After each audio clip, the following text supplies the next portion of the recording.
I was in this bike shop, and there were these two guys sitting across from me. We were waiting in the waiting room. And they were real bikers. I ride, but I'm not a real biker. I got no tattoos, nothing. So, but I kind of want one. But that's a whole different revival series. We won't go into that. But my dad had one on his forearm, an anchor, in the Navy, and we were told as children, never ask your father about the tattoo. I never did. So these two big old biker boys were sitting across from me, and they said, so, we struck up a conversation, and they said, so what do you do? I told them. I told them about this, about my pretty little purple shirt. I have to admit to you, I tried to make it sound kind of tough, but it's didn't come off that way at all. Asked them what they did, and they told me they were in a club. I thought that's what they did for fun. That was their life. They were in a club that I had heard of in South Texas. And as I rode home, I began to pray and hope that something I had said had taken root in their heart and that one day I might see them in heaven. I tried to imagine them in heaven. Wasn't coming. See, they didn't look like the people I was taught were going to be in heaven. And I was ashamed of myself. I remember thinking, who in the world do you think you are? And I remember wondering, why do we expect people that have never been to the cross to act as if they have been? When it's difficult enough for us, of those of us who have been, to behave as if we have been. But I began to try to imagine them walking through the gates of heaven, and I saw two little sweet ladies that were the president and the secretary of the WMU at my church standing there when these big boys walked in the gates. Shocked and surprised. How did you get here, they might ask.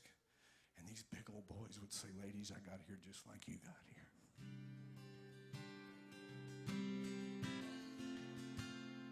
I don't believe we've met, but I know who you are. Your story made the papers, most wanted ran your name, and the press called out for justice, for all the misery and the pain. He said, I stunned the gates of heaven. Oh, but it's easy to explain. See, it was the blood of Jesus, the blood of Jesus, that opened heaven's door to let me in. It was the blood of Jesus, the blood of Jesus, and it washed away the guilt, washed away the guilt of all my sin. You know I can't help believing that when we breathe our last and we mercifully go free of earthly ties, and we wake up in that city, we behold the family. Who is there? Who's missing? Well, we might be a little bit surprised. Nothing but the blood of Jesus, the blood of Jesus, can't open heaven's door to let me in. It was the blood of Jesus, the sweet blood of Jesus, that washed away the guilt, that washed away the guilt of all my sin. Oh, I believe there's reality in the mercy after all. I believe there's truth in being saved by grace through faith.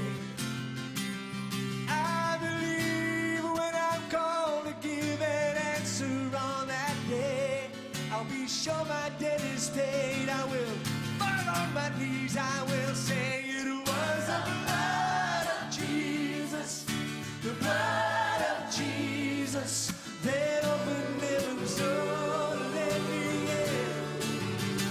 It was the blood of Jesus, the sweet blood of my Jesus, and it washed away the guilt, it washed away, I know. The blood of Jesus.